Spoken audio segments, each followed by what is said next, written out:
이 이야기는 경기도 성남에 거주하는 한 분의 실화를 바탕으로 각색한 내용입니다. 아침 7시, 저는 언제나 그랬듯이 원두 냄새로 하루를 시작했죠.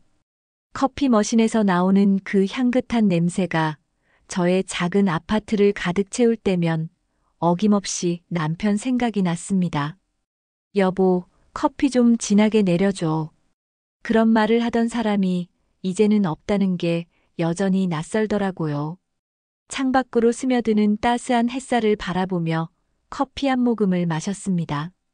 이런 평온한 아침이 얼마나 소중한지 모르고 살았던 것 같아요. 남편을 떠나보낸 후 5년이라는 시간이 흘렀지만 이제야 혼자만의 시간이 나쁘지 않다는 걸 깨달았거든요. 물론 외로울 때도 있었습니다. 하지만 아들 민혁이와 손주 지훈이를 위해 살아야 한다는 생각으로 하루하루를 버텨왔죠. 거실 한쪽 벽에 걸린 가족 사진을 바라봤습니다. 지훈이가 돌잔치를 했을 때 찍은 사진이었어요. 그때만 해도 우리 가족이 이렇게까지 틀어질 거라고는 생각도 못했습니다. 민혁이는 아직 새신랑다운 모습이었고 며느리 수진이도 그럭저럭 의젓해 보였거든요. 사진 속 저도 환한 미소를 짓고 있었습니다. 손주를 안고 있는 제 모습이 얼마나 행복해 보이던지요. 할머니는 우리 지훈이만 있으면 돼. 그런 말을 입에 달고 살았던 것 같아요. 정말 그랬습니다. 손주 하나 보는 재미로 살았다고 해도 과언이 아니었죠. 민혁이가 직장일로 바쁠 때도 수진이가 가게 일로 늦을 때도 저는 기꺼이 지훈이를 돌봤습니다. 아이가 아플 때면 밤새 간병하는 것도 마다하지 않았고요. 그런데 언제부터였을까요? 수진이의 부탁이 점점 많아지기 시작했습니다. 처음엔 정말 사소한 것들이었어요. 어머니, 지훈이 우유 떨어져 가는데 하나만 사다 주세요. 어머니, 미안한데 학용품 좀 사러 같이 가주실 수 있으세요? 이런 식으로 말이죠. 당연히 기꺼이 도와줬습니다. 며느리가 힘들어하는데 시어머니가 도와주지 않으면 누가 도와주겠어요? 하지만 시간이 지나면서 뭔가 이상하다는 느낌이 들기 시작했습니다. 고마워하는 말은 점점 줄어들고 당연하다는 듯이 부탁하는 일은 늘어났거든요.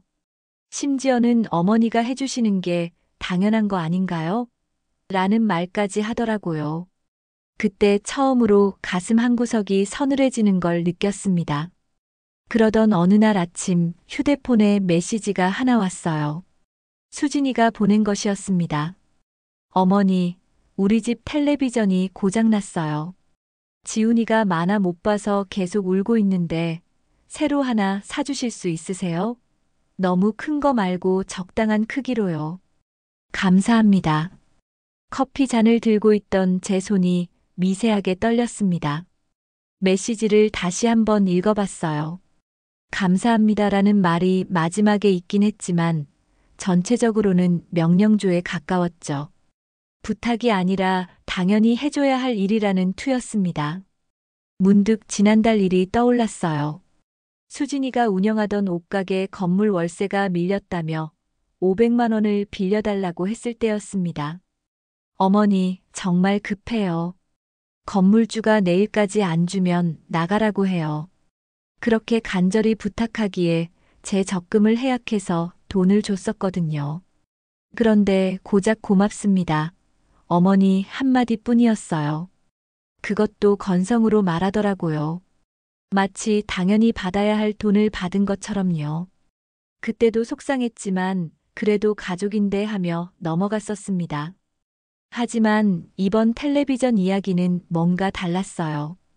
고장났다는 핑계부터가 의심스러웠습니다. 지난주에 놀러 갔을 때 멀쩡히 잘 나왔거든요. 게다가 지훈이가 울고 있다는 말도 영 실감이 나지 않았어요. 요즘 아이들은 휴대폰으로도 얼마든지 만화를 볼 수 있으니까요. 결국 그 메시지를 읽고 또 읽으면서 깨달았습니다. 이건 단순한 부탁이 아니라 요구였어요. 아니, 어쩌면 명령에 가까웠을지도 모릅니다. 며느리가 시어머니에게 이런 식으로 연락을 보내는 게 과연 적절한 일일까요? 커피가 식어가고 있었지만 저는 계속 그 메시지를 들여다봤습니다. 답장을 해야 할지 말아야 할지 고민이 됐어요. 예전에 저라면 바로 알았다. 언제 사러 갈까? 라고 답했을 텐데 이상하게 손가락이 움직여지지 않더라고요. 그때 문득 남편이 살아있을 때 했던 말이 떠올랐습니다. 여보, 너무 퍼주기만 하면 안 돼. 사람은 고마워할 줄 알아야 사람이야. 그때는 무슨 말인지 잘 몰랐는데 이제야 그 의미를 알 것 같았어요. 수진이의 메시지를 받고 난 후 며칠 동안 답장을 하지 않았습니다. 처음엔 바쁘다는 핑계로 미뤘다가 나중엔 일부러 무시했다고 해야 정확하겠네요. 그러자 수진이의 메시지가 또 왔어요. 어머니, 제 메시지 못 보셨나요? 텔레비전 정말 급하거든요. 이번엔 좀 더 직설적이었습니다.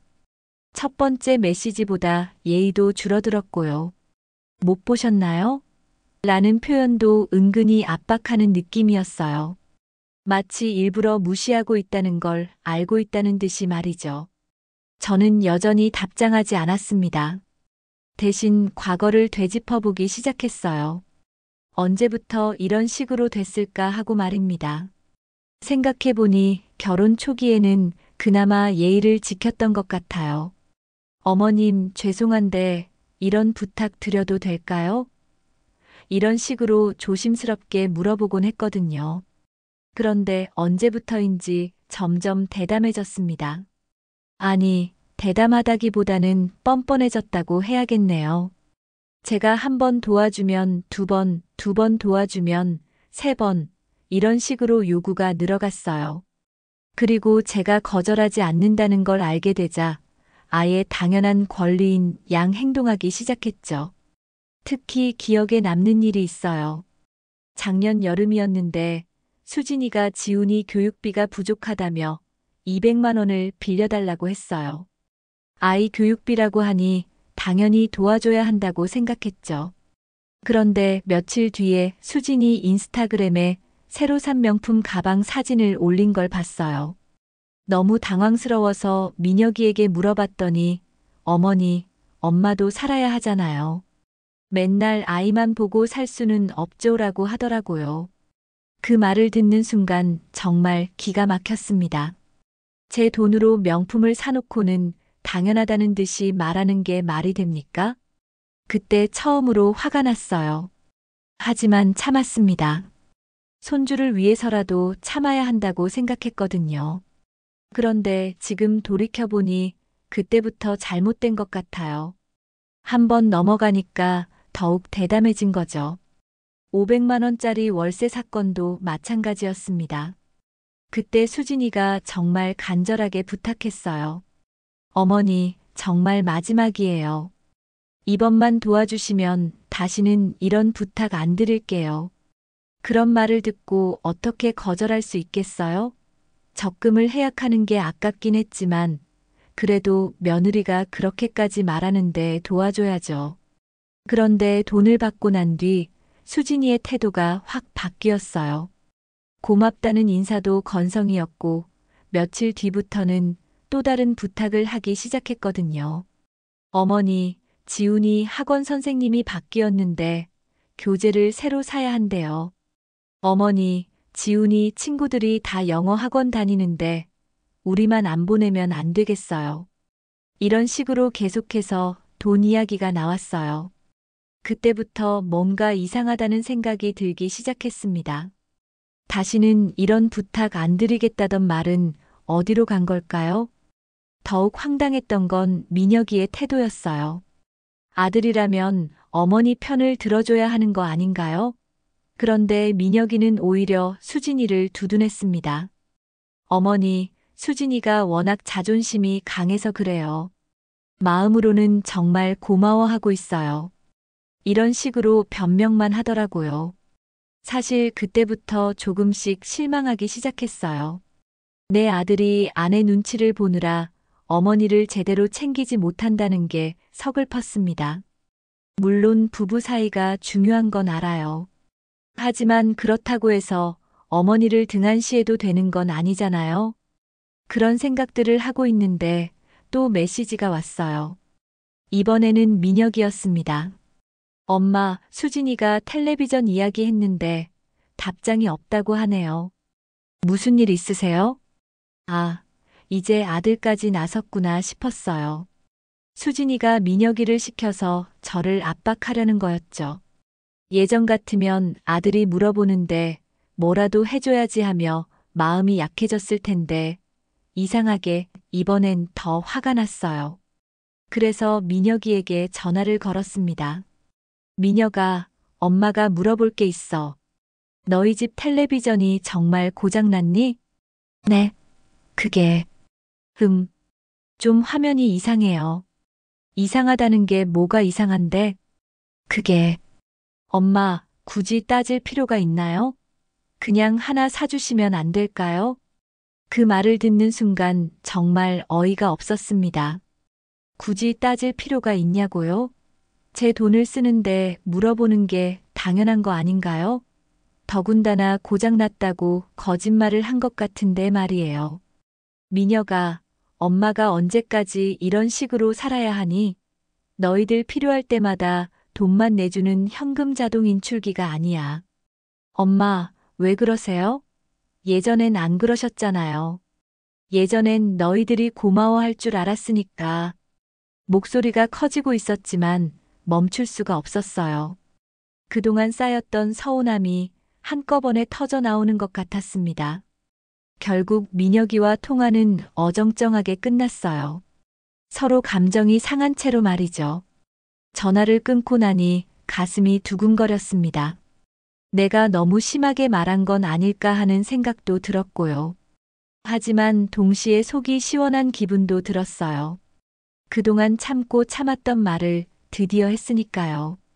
이제 민혁이도 제 마음을 조금은 알았을 거예요. 민혁이와 통화를 한 지 이틀이 지났을 때 수진이에게서 전화가 걸려왔습니다. 평소보다 목소리 톤이 한 옥타브 높았어요.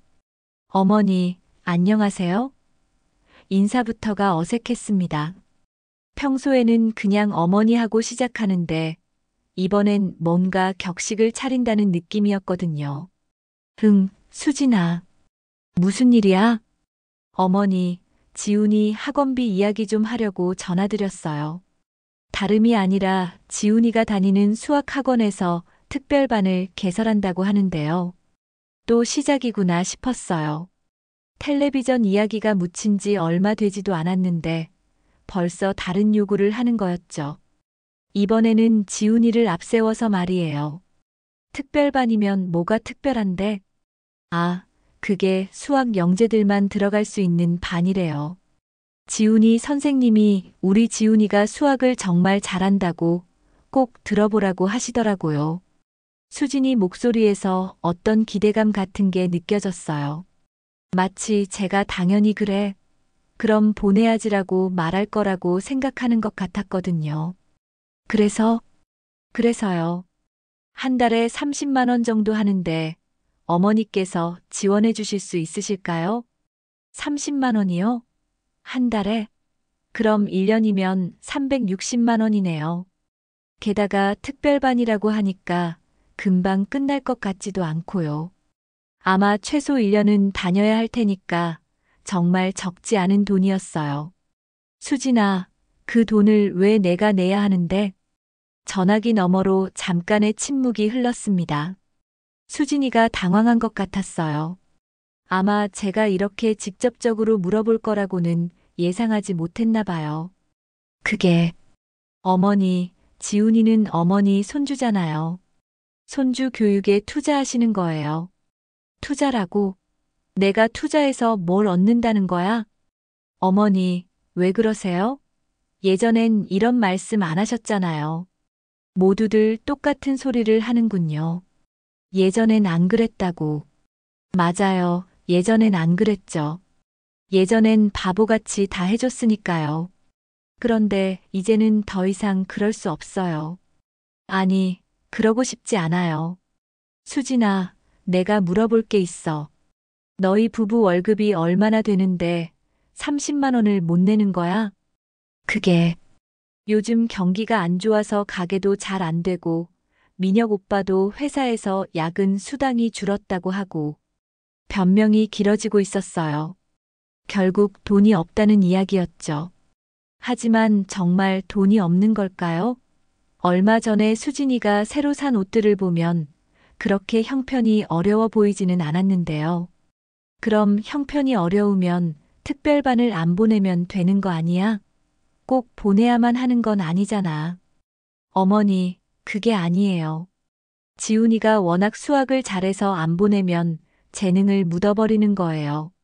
그리고 요즘 애들은 다 이런 학원 다니는데 우리 지훈이만 안 보내면 또 그런 논리네요. 다른 아이들은 다 한다는. 그런 식으로 말하면 뭐든지 다 해줘야 하는 거 아닌가요? 다른 집 할머니들은 다 손주 학원비를 낸다고 하면 저도 내야 하는 건가요? 수진아, 내가 분명히 말할게. 나는 더 이상 너희들 돈 문제에 관여하지 않을 거야. 네. 어머니, 갑자기 왜 그러세요? 수진이 목소리가 날카로워졌어요. 당황한 티가 역력했습니다. 아마 저한테서 이런 말을 들을 거라고는 꿈에도 생각하지 못했나 봐요. 갑자기가 아니야. 그동안 충분히 도와줬어. 이제는 너희들이 알아서 해. 어머니, 정말 그러실 거예요? 지훈이는 어머니 손주인데 또 지훈이를 앞세우는군요. 손주가 귀한 건 맞아요. 하지만 그렇다고 해서 무조건 다 해줄 수는 없어요. 손주를 사랑하는 것과 무분별하게 돈을 주는 것은 다른 문제거든요. 지훈이가 내 손주인 건 맞아. 하지만 지훈이 부모는 너희들이야. 부모가 책임져야 할 일을 왜 할머니한테 미루는 거야? 어머니, 너무 심하세요. 저희가 언제 미뤘다고. 심하다고? 내가 심한 거야? 그럼 너는 시어머니한테 당연하다는 듯이 돈 달라고 하는 게 심하지 않다고 생각하는 거야? 목소리가 점점 커지고 있었어요. 하지만 멈출 수가 없었습니다. 그동안 참았던 모든 감정이 터져 나오고 있었거든요. 어머니, 저는 당연하다고 생각한 적 없어요. 항상 죄송한 마음으로. 죄송한 마음이라고? 그럼 왜 고맙다는 인사도 제대로 안 해? 왜 돈을 받고도 또 다른 걸 달라고 해? 그게 죄송한 마음을 가진 사람이 할 행동이야? 전화기 너머로 수진이가 숨을 크게 내쉬는 소리가 들렸어요. 화가 났다는 신호였죠. 어머니, 정말 그렇게 생각하세요? 그럼 저는 앞으로 어머니께 아무것도 부탁드리지 않을게요. 됐죠? 그래, 그게 좋겠어. 좋아요. 그럼 지훈이 일도 이제 저희가 알아서 할게요. 어머니 도움 없이도 얼마든지 잘 키울 수 있어요. 그 말을 하고는 전화를 뚝 끊어버렸어요. 삐 하는 신호음만 남았습니다. 전화를 끊고 나니 손이 떨리고 있었어요. 화가 나서 떨리는 건지 아니면 무서워서 떨리는 건지 잘 모르겠더라고요. 이렇게까지 해도 되는 건가 하는 생각도 들었고요.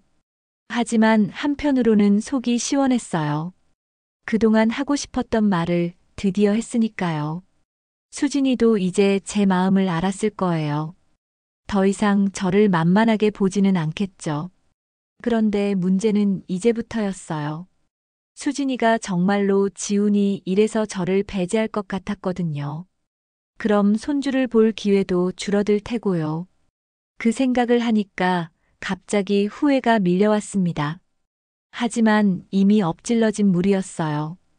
되돌릴 수도 없고 되돌리고 싶지도 않았습니다. 이제는 정말 끝까지 가봐야겠다는 생각이 들었어요. 수진이와 전화를 끊은 지 사흘이 지났을 때 민혁이에게서 전화가 왔습니다. 목소리부터가 심상치 않았어요. 평소보다 훨씬 진중하고 무거웠거든요. 엄마, 이번 주말에 시간 있으세요? 왜? 무슨 일인데? 뵈러 갈게요. 수진이랑 같이요. 중요한 이야기가 있어서요. 중요한 이야기라고 하니까 가슴이 철렁했어요.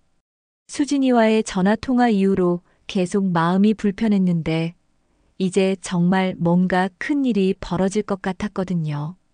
무슨 이야기인데? 전화로는 안 되겠니? 전화로는 좀 직접 뵙고 말씀드리고 싶어요. 민혁이 목소리에서 무거운 결심 같은 게 느껴졌어요. 아마 수진이가 많이 화가 났나 봐요. 그래서 민혁이를 시켜서 저한테 뭔가 큰 요구를 하려는 것 같았습니다. 그래, 언제 올 건데? 토요일 오후에 갈게요. 지훈이는 학원 있어서 못 데려가요. 지훈이를 못 데려온다는 말에서 이미 예감이 왔어요. 보통 때는 지훈이를 꼭 데려왔거든요. 할머니가 손주를 보면 기분이 좋아진다는 걸 알고 있으니까요. 그런데 이번엔 아예 데려오지 않는다고 뭔가 저와 큰 싸움을 벌일 각오가 된 것 같았어요. 토요일까지 이틀 동안 잠을 제대로 못 잤습니다. 계속 뒤척이면서 무슨 이야기를 하러 올지 상상했어요. 아마 수진이가 제게 사과를 요구할 수도 있고 아니면 더 큰 돈을 요구할 수도 있을 것 같았거든요. 토요일 오후 2시쯤 초인종이 울렸어요. 현관문을 열어보니 민혁이와 수진이가 서 있었습니다. 민혁이 손에는 큰 쇼핑백이 들려 있었어요. 어서 와. 안녕하세요, 어머니. 수진이가 평소보다 차분한 목소리로 인사했어요. 화가 났을 텐데도 예의는 지키려고 하는 것 같았습니다. 그런데 표정을 보니 확실히 불편해하고 있다는 게 느껴졌어요. 이게 뭐야? 민혁이가 들고 온 쇼핑백을 가리키며 물어봤습니다. 아, 고기 세트 샀어요. 어머니 좋아하시는 한우로요. 한우라고요? 평소에는 그냥 돼지고기나 닭고기 정도만 사왔는데 이번엔 한우를 사왔네요. 뭔가 큰 부탁을 하기 전에 기분 좋게 만들려는 의도가 뻔히 보였어요. 거실에 앉자마자 어색한 침묵이 흘렀습니다. 평소 같으면 지훈이가 와서 분위기를 띄워줬을 텐데 아이가 없으니까 더욱 어색했어요. 민혁이는 계속 핸드폰만 보고 있고 수진이는 손톱만 뜯고 있었습니다. 차라도 마실까? 아, 네. 감사합니다. 커피를 내려오는 동안에도 거실은 조용했어요. 뭔가 폭풍 전야 같은 느낌이었습니다. 커피를 나누어 주고 나서야 민혁이가 입을 열었어요. 엄마, 사실은 오늘 온 이유가 있어요. 그래, 무슨 이야기인데? 수진이가 사업을 하나 시작하려고 하는데요. 사업이요? 갑자기 무슨 사업 이야기가 나오는 거죠? 저는 수진이를 바라봤어요. 수진이는 민혁이를 째려보더니 한숨을 내쉬었습니다. 어머니, 제가 직접 말씀드릴게요. 드디어 수진이가 입을 열었어요. 목소리가 평소보다 낮고 진지했습니다. 사실은 제가 운영하던 옷가게가 완전히 망했어요. 적자가 너무 많이 나서 더 이상 유지할 수가 없거든요. 망했다고요? 그럼 지난번에 빌려준 500만 원은 뭐가 된 거죠? 월세를 내려고 빌렸다고 했는데 결국 가게를 접는다는 건가요? 그래서 새로 사업을 시작하려고 하는데 초기 자금이 필요해요. 또 돈 이야기군요. 역시 예상대로였어요. 한우를 사온 것도 지훈이를 안 데려온 것도 다 이 이야기를 하기 위해서였던 거네요. 얼마나 필요한데? 1억 원 정도요. 1억 원이라고요? 저는 귀를 의심했어요. 지금까지 몇십만 원, 몇백만 원 단위였는데 갑자기 1억 원이라니요. 그것도 아무렇지 않은 듯이 말하고 있었어요. 1억 원을 어떻게 구하라는 거야? 어머니 집을 담보로 대출을 받으시면 돼요. 집을 담보로 대출을 받으라고요? 제가 평생 살 집을 담보로 잡으라는 거였어요. 정말 어이가 없었습니다. 이런 걸 당연하다는 듯이 요구하는 게 며느리가 할 일인가요? 수진아, 너 지금 정신이 있는 거야? 내가 왜 내 집을 담보로 잡아서 너 사업 자금을 대줘야 하는데?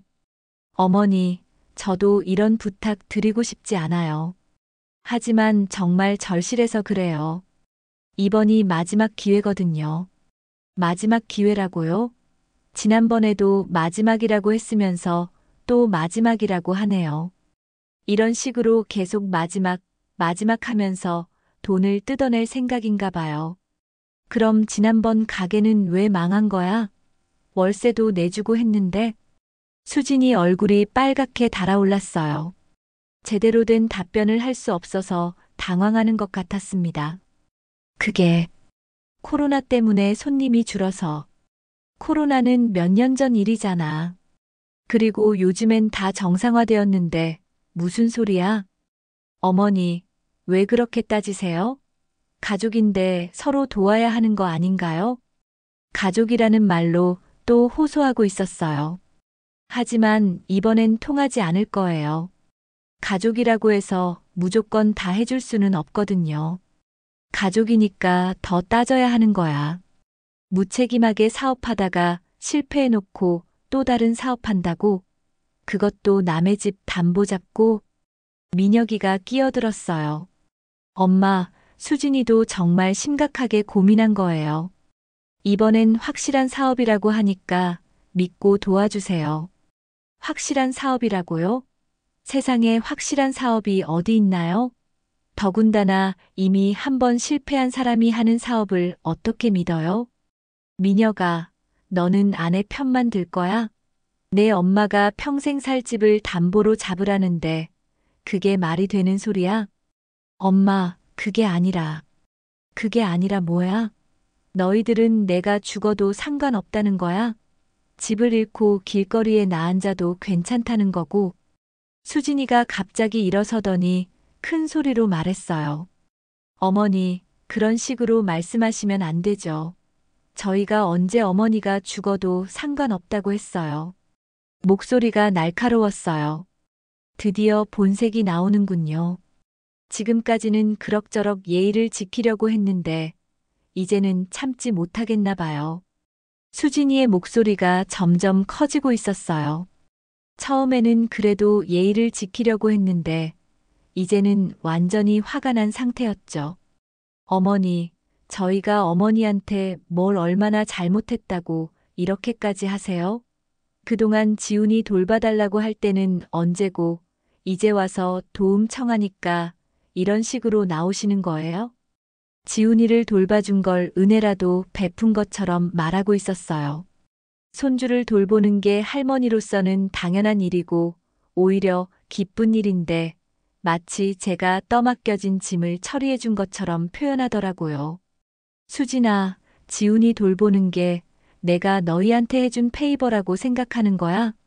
그건 내가 손주라서 좋아서 한 일이야. 그럼 저희도 어머니가 좋아서 해주신 건데 왜 이제 와서 얘기를 하세요? 정말 말이 안 통하는군요. 손주를 돌보는 것과 무분별하게 돈을 주는 건 완전히 다른 문제인데 이걸 같은 선상에서 얘기하고 있었어요. 수진아, 내가 분명히 말할게. 나는 내 사업에 1원도 투자하지 않을 거야. 그리고 내 집을 담보로 잡는 일도 절대 없을 거고. 그러자 수진이 얼굴이 확 일그러지더라고요. 이제까지 억지로 참고 있던 화가 터진 것 같았어요. 어머니, 정말 그러실 거예요? 저희가 이렇게까지 부탁드리는데도. 그래, 정말이야. 좋아요. 그럼 저희도 이제 진짜 어머니한테 기대 안 할게요. 지훈이 일도 저희가 알아서 하고 어머니 모시는 것도 이제 그만둘게요. 드디어 협박이 나왔군요. 손주를 볼 기회를 막겠다는 얘기죠. 그리고 더 이상 저를 돌보지 않겠다는 위협까지요. 그래, 그렇게 해. 제 대답이 너무 담담해서인지 수진이가 당황하는 것 같았어요. 아마 제가 무릎을 꿇고 사정할 거라고 생각했나 봐요. 어머니, 정말로 그렇게 생각하세요? 나중에 혼자 외롭게 늙으셔도 괜찮다는 거예요? 혼자 늙는 게 너희들한테 이용당하면서 사는 것보다 나아. 민혁이가 급하게 끼어들었어요. 엄마, 수진이도 화가 나서 그런 거예요. 진정하세요, 둘 다. 미녀가, 너는 어느 편이야? 아내 편이야? 엄마 편이야? 엄마, 왜 편을 가르세요? 우리 모두 가족인데. 가족이라고? 가족이 이런 식으로 행동해? 시어머니 집을 담보로 잡아서 사업하겠다는 게 가족이 할 일이야? 수진이가 또 끼어들었어요. 어머니, 저도 정말 절실해서 그러는 거예요. 이번 사업이 안 되면 저희는 정말 끝이에요. 민혁 오빠도 회사에서 언제 잘릴지 모르는 상황이고 또 거짓말을 하고 있는 것 같았어요. 민혁이 회사가 그렇게 불안정하다면 왜 진작 얘기하지 않았을까요? 지금 급하게 둘러대는 변명처럼 들렸거든요. 그럼 더더욱 사업을 하면 안 되는 거 아니야? 남편 직장도 불안정한데 위험한 사업을 왜 해? 어머니는 정말 저희 사정을 모르세요. 요즘 세상이 얼마나 어려운데. 어려우면 분수에 맞게 살면 되는 거야. 왜 없는 돈으로 사업을 하려고 해? 수진이가 갑자기 벌떡 일어났어요. 완전히 화가 머리끝까지 난 상태였죠. 어머니, 정말 그러세요? 그럼 저희는 평생 이 모양 이 꼴로 살라는 거예요? 이 모양 이 꼴이라니? 너희들이 뭐가 부족해서 그런 말을 해? 아파트도 있고 차도 있고 남편도 직장이 있는데 뭐가 모자라다는 거야? 어머니는 정말 모르세요. 요즘 같은 세상에 이 정도로는 아무것도 할 수 없어요. 지훈이 교육비, 생활비 다 올라만 가는데 결국 돈 이야기로 귀결되는군요. 모든 문제를 돈으로만 해결하려고 하는 게 문제예요. 그리고 그 돈을 자기들이 벌려고 하지 않고 저한테서 얻어내려고만 하고 있어요. 수진아, 그럼 너는 내가 언제까지 너희들 돈 문제를 해결해줘야 한다고 생각하는 거야? 내가 죽을 때까지. 어머니가 도와주지 않으면 저희는 정말 어떻게 살아요? 정말 가관이네요.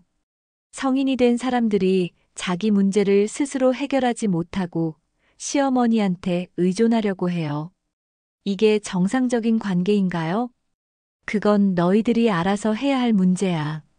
나는 더 이상 관여하지 않을 거야. 그러자 수진이가 완전히 돌변했어요. 지금까지 억지로 참고 있던 가면이 완전히 벗겨진 거죠. 그래요. 좋아요.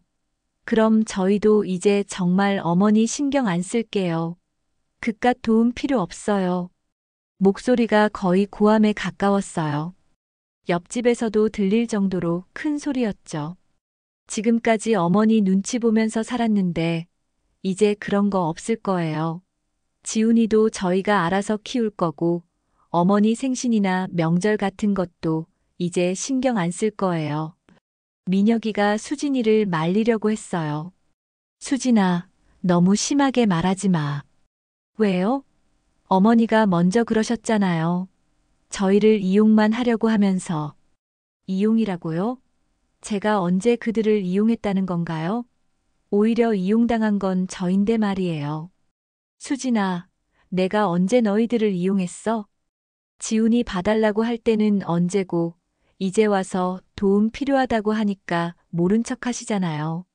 정말 말이 안 통하네요.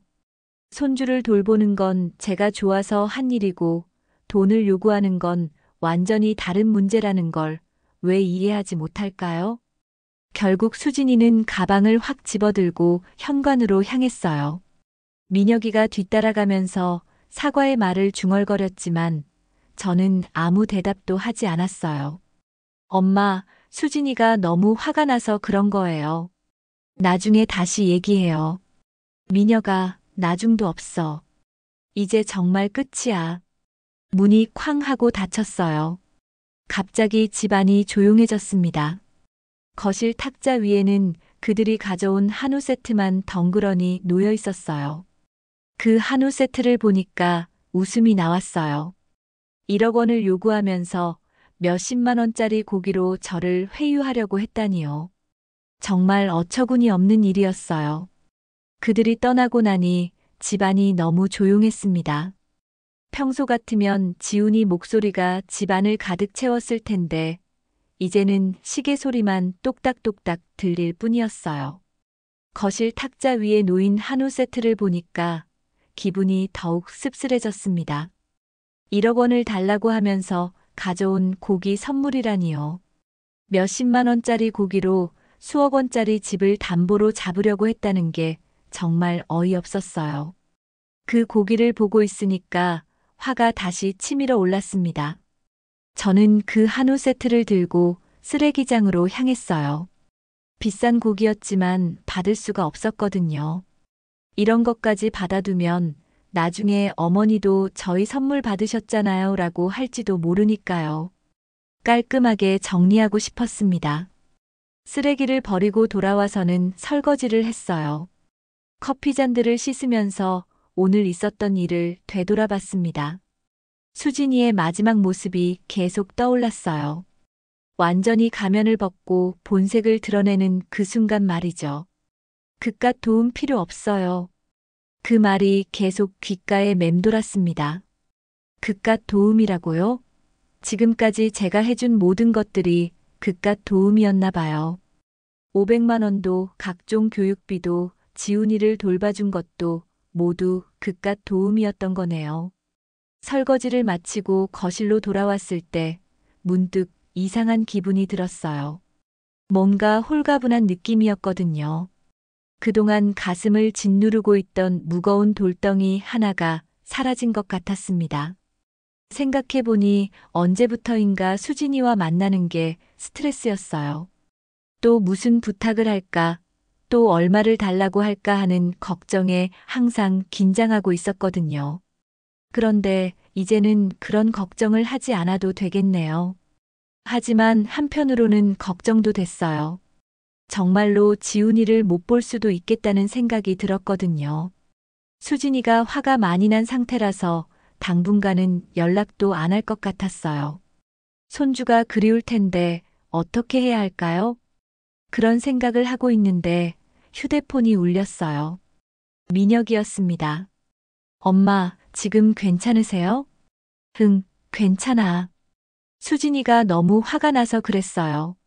진정하면 다시 사과하러 갈게요. 사과요? 뭔 사과 말이에요? 수진이가 저한테 사과할 일이긴 하지만 진심에서 우러나온 사과가 아니라면 받고 싶지 않았어요. 민혁아, 사과는 필요 없어. 오히려 잘 됐어. 엄마, 그게 무슨 말씀이세요? 너희들도 이제 독립할 때가 됐어. 맨날 엄마한테 의존하지 말고 스스로 해결해봐. 엄마, 저희가 의존했다는 게 아니라. 민혁아, 솔직히 말해봐. 너희 부부가 결혼한 지 몇 년인데 아직도 엄마한테 손 벌리고 있는 게 정상이라고 생각해? 전화 너머로 민혁이가 한숨 쉬는 소리가 들렸어요. 엄마, 요즘 세상이 어려워서 그래요. 저희만 그런 게 아니라 다른 집들도 다 그래요. 또 그런 논리네요. 다른 집도 그렇다고 하면서 자신들의 행동을 정당화하려고 하는 거예요. 하지만 다른 집이 어떻든 우리 집은 이제 달라져야 해요. 민혁아, 다른 집은 내가 상관할 바 아니야. 우리 집은 이제 이런 식으로 살지 않을 거야. 엄마, 정말 그러실 거예요? 수진이가 진짜 화가 나서 당분간 연락 안 할 것 같은데. 그게 위협인지 경고인지 모르겠지만 저는 더 이상 그런 것에 흔들리지 않기로 했어요. 그래, 연락 안 해도 돼. 나도 이제 내 생활에 집중할 거야. 엄마, 지훈이는 어떻게 하세요? 할머니 보고 싶어 할 텐데. 지훈이 이야기가 나오니까 가슴이 아팠어요. 정말 그리울 거예요. 하지만 이것도 어쩔 수 없는 일이었습니다. 지훈이한테는 엄마 아빠가 있잖아. 너희들이 잘 돌보면 돼. 엄마, 민혁아, 이제 정말 끝이야. 더 이상 이런 식으로 살고 싶지 않아. 통화를 끊고 나니 정말로 모든 게 끝났다는 느낌이 들었어요.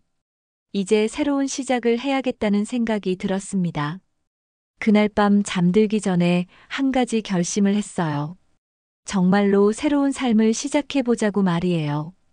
그동안 남편 생각, 아들 생각, 손주 생각만 하고 살았는데, 이제는 제 자신을 위해 살아보고 싶었거든요. 컴퓨터를 켜서 부동산 사이트에 들어갔습니다. 제주도 부동산을 검색해 봤어요.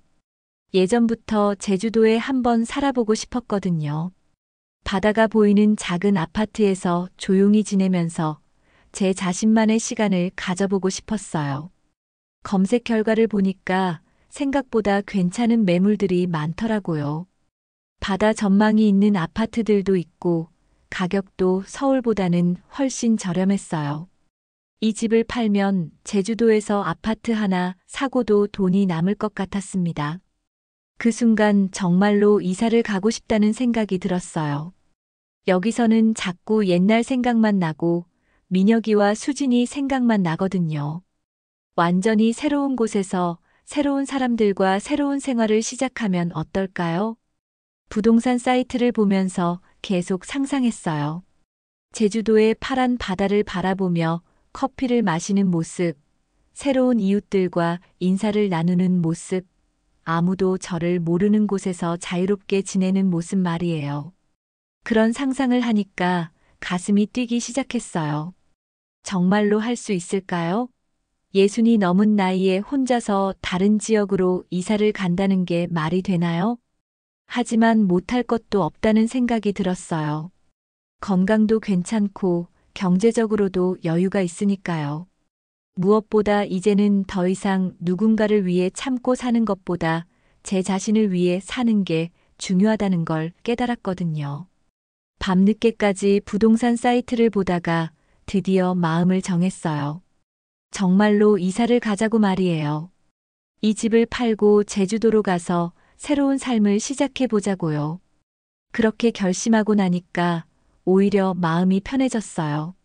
오늘 있었던 일들도 이제는 과거가 됐고 내일부터는 새로운 미래를 준비하면 되니까요.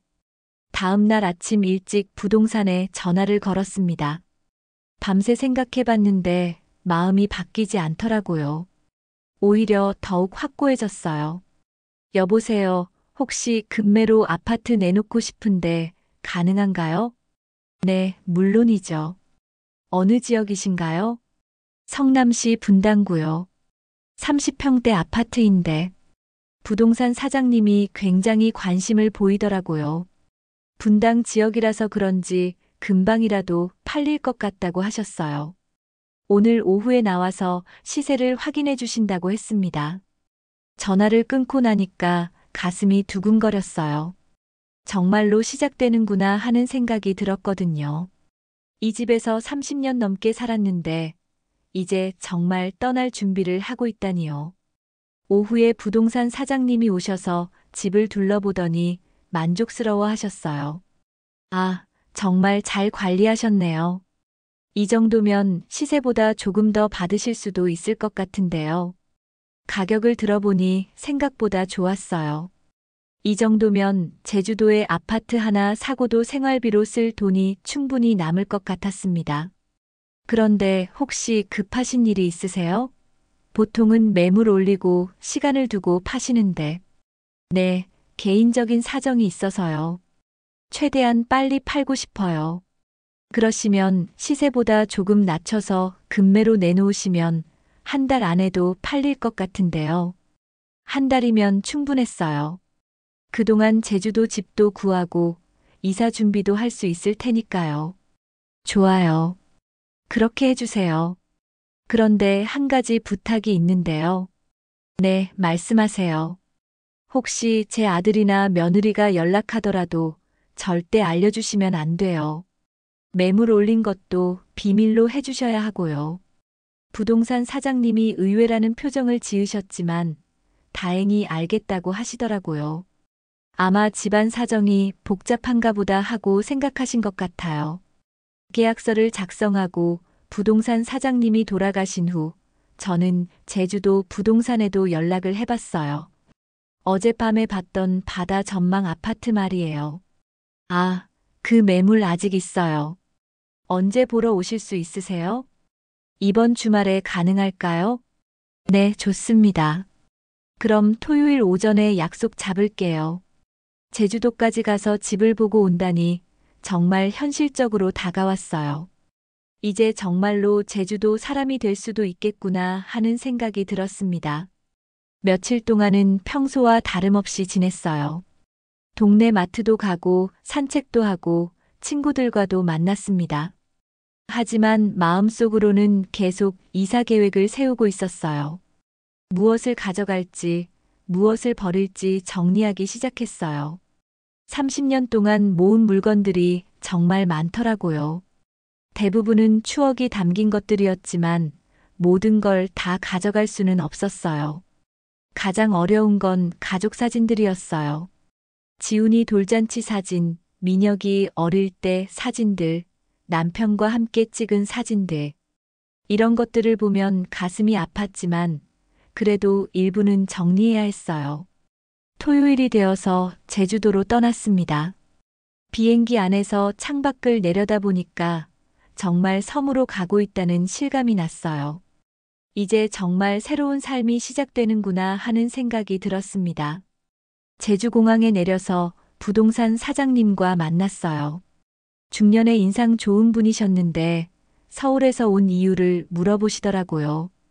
개인적인 사정으로 조용한 곳에서 살고 싶어서요. 아, 그러시는 분들 요즘 많으세요. 서울 생활에 지치셔서 내려오시는 분들이 늘고 있어요.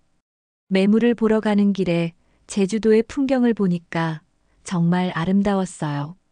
바다도 파랗고 공기도 맑고 모든 게 서울과 달랐습니다. 저기 보이는 아파트가 보실 매물이에요. 부동산 사장님이 가리킨 아파트는 생각보다 괜찮았어요. 너무 크지도 않고 작지도 않은 적당한 크기였고 무엇보다 바다가 정말 가까웠어요. 실제로 방을 보니까 더욱 마음에 들었어요. 거실 창문을 열면 바다가 한눈에 들어왔거든요. 이런 풍경을 매일 볼 수 있다니 정말 꿈만 같았어요. 어떠세요? 마음에 드시나요? 네, 정말 좋네요. 계약하고 싶어요. 어머, 이렇게 빨리 결정하세요? 다른 곳도 더 보시고. 아니에요. 여기가 딱 제가 원하던 곳이에요. 그 자리에서 바로 계약을 했어요. 계약금도 바로 송금했고요. 이제 정말로 제주도에 집이 생겼다는 게 믿어지지 않았어요. 서울로 돌아가는 비행기 안에서 휴대폰을 확인해 보니까 민혁이에게서 몇 통의 부재중 전화가 와 있었어요. 하지만 받고 싶지 않았어요. 어차피 또 화해하자는 얘기이거나 아니면 수진이 사과한다는 얘기일 텐데 이미 제 마음은 정해졌거든요. 집에 도착해서 짐을 정리하면서 생각해 보니 정말 많은 일이 일어났네요. 며칠 전만 해도 이런 상황을 상상이나 했겠어요? 제가 혼자서 제주도로 이사를 준비하고 있다니 말이에요. 하지만 후회는 전혀 없었어요. 오히려 왜 진작 이런 결정을 내리지 못했나 하는 생각이 들었습니다. 그동안 너무 많이 참고 살았던 것 같아요. 이제 한 가지 남은 일은 이 집을 빨리 파는 것이었어요. 부동산 사장님 말로는 관심 보이는 사람들이 벌써 몇 명 있다고 하시더라고요. 곧 좋은 소식이 있을 것 같았습니다. 그날 밤 제주도 바다 사진을 보면서 상상했어요. 곧 저 바다를 매일 보면서 살게 될 거라고요. 아침에 일어나서 커피를 마시며 바다를 바라보고 저녁에는 노을을 보면서 산책을 하고 생각만 해도 행복했어요. 제주도에서 돌아온 지 일주일 뒤 부동산에서 연락이 왔어요. 집을 보고 싶다는 분이 계신다고 하더라고요. 그것도 현금으로 바로 계약하고 싶어 한다는 거예요. 정말요? 그럼 언제 보러 오신다고 하세요? 내일 오후에 오신다고 하는데 괜찮으시죠? 네, 좋아요. 드디어 시작이구나 싶었어요. 집이 팔리면 정말로 제주도로 갈 수 있겠네요. 그런데 다음 날 오전에 민혁이에게서 전화가 왔어요. 엄마, 부동산에 우리 집 매물이 올라왔다고 하는데 무슨 일이에요? 어떻게 알았을까요? 분명히 비밀로 해달라고 했는데. 아, 아마 민혁이가 직접 부동산에 연락해서 물어본 모양이에요. 그래, 집 팔 거야. 엄마, 갑자기 왜요? 어디로 가시려고요? 제주도로 갈 거야. 제주도요? 엄마, 혼자서요? 민혁이 목소리에서 당황이 느껴졌어요. 아마 예상도 못했나 봐요. 응, 혼자서. 엄마, 너무 성급한 결정 아니에요? 다시 생각해 보세요. 이미 다 생각해 봤어. 제주도에 집도 계약했고. 뭐라고요? 벌써 계약까지 하셨다고요? 정말 놀란 것 같았어요.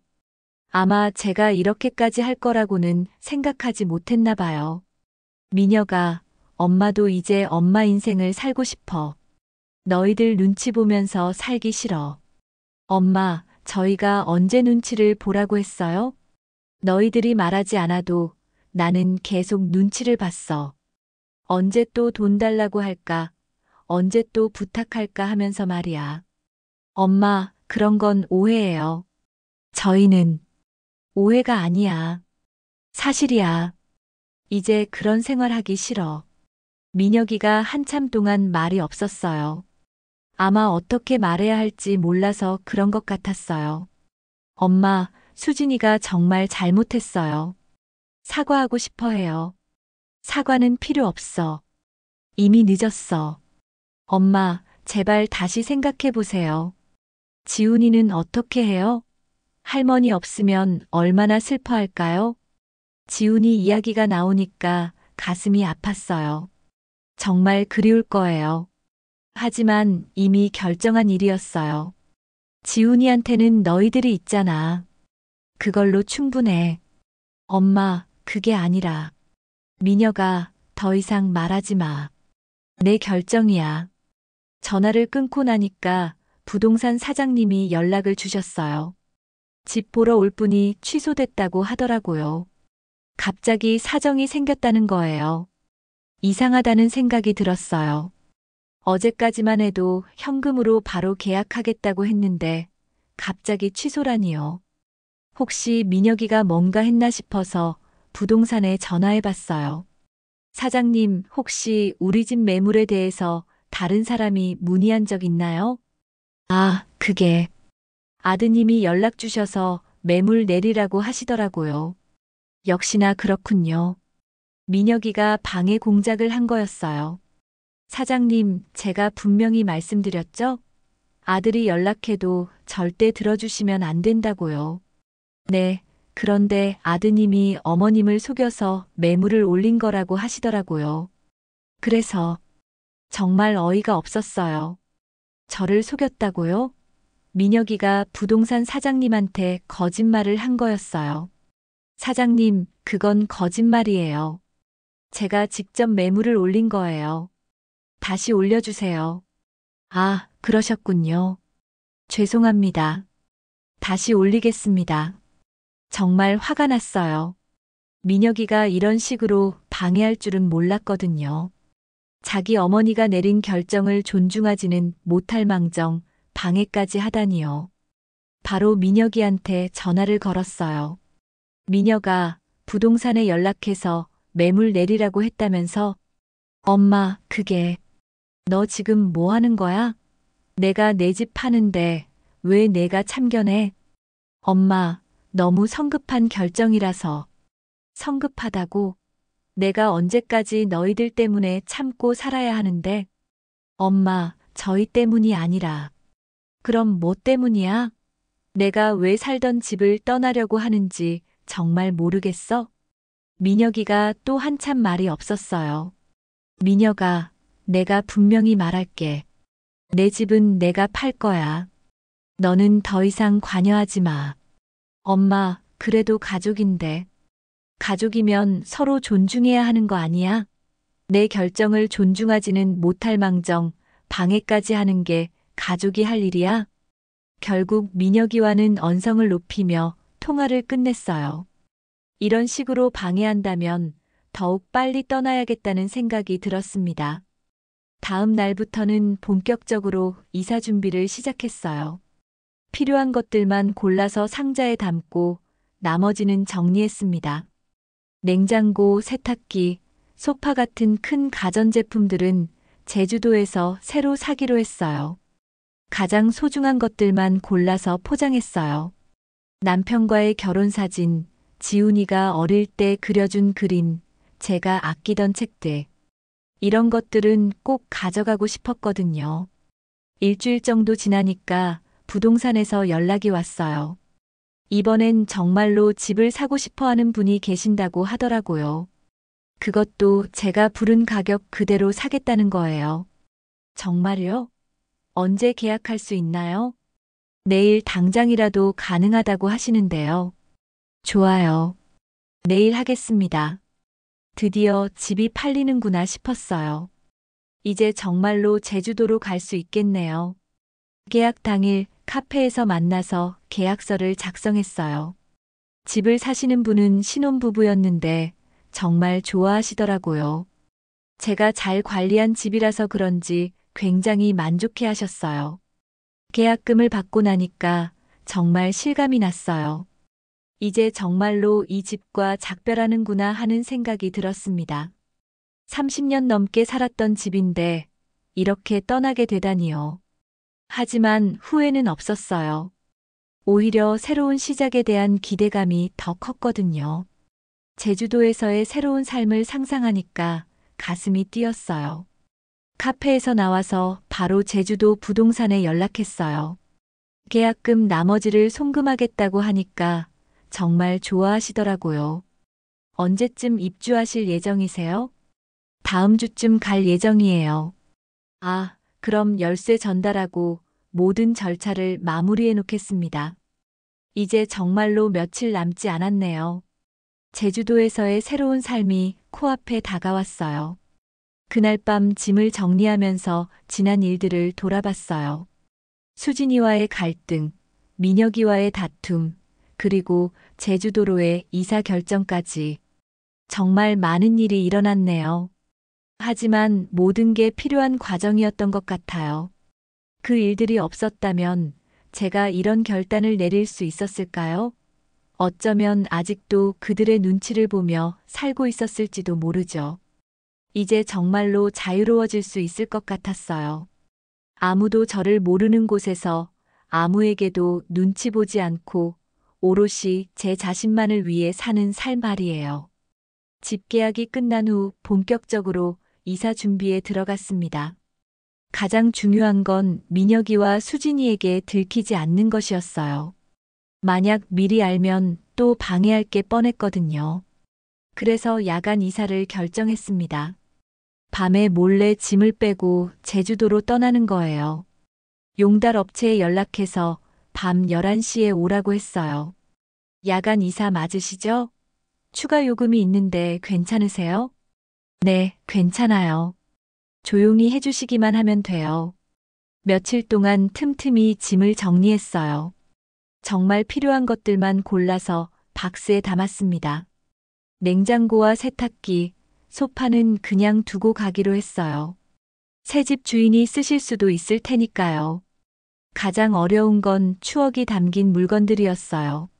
남편과 찍은 사진들, 민혁이 어릴 때 일기장, 지훈이가 그려준 그림들. 이런 것들을 보면 가슴이 미어졌지만 그래도 몇 개는 챙겨야 했어요. 특히 지훈이가 5살 때 그려준 가족 그림이 있었어요.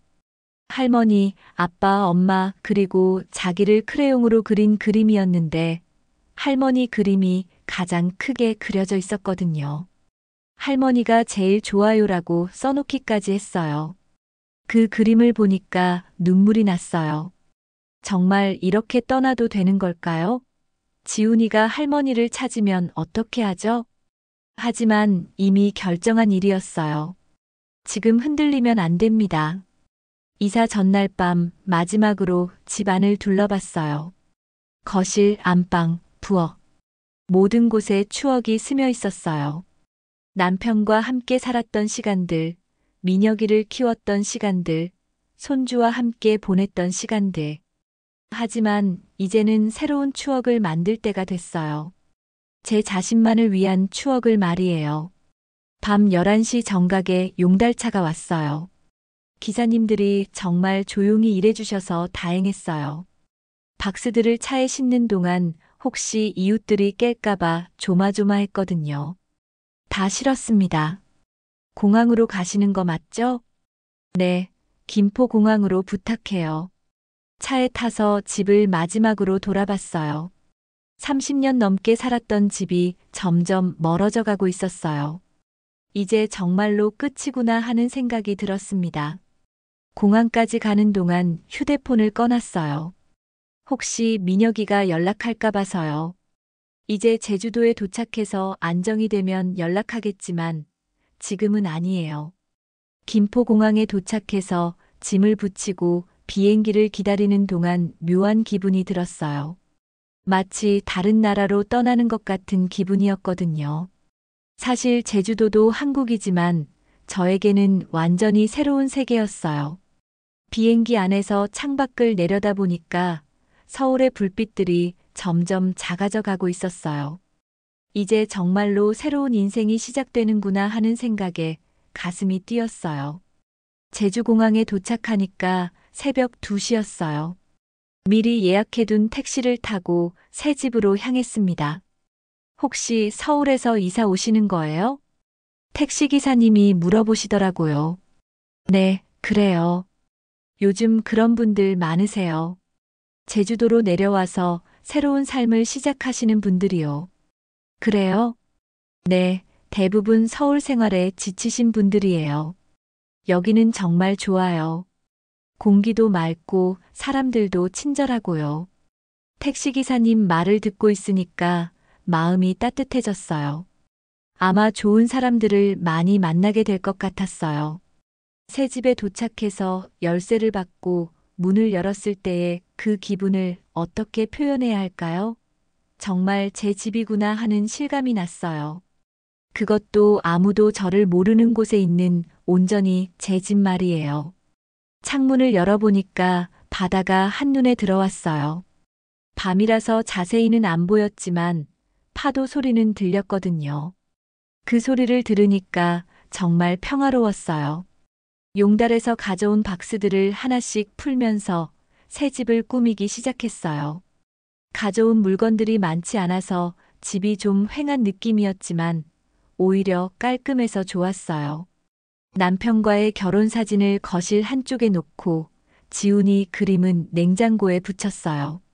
과거의 추억들도 소중하지만 이제는 새로운 추억을 만들어 갈 거예요.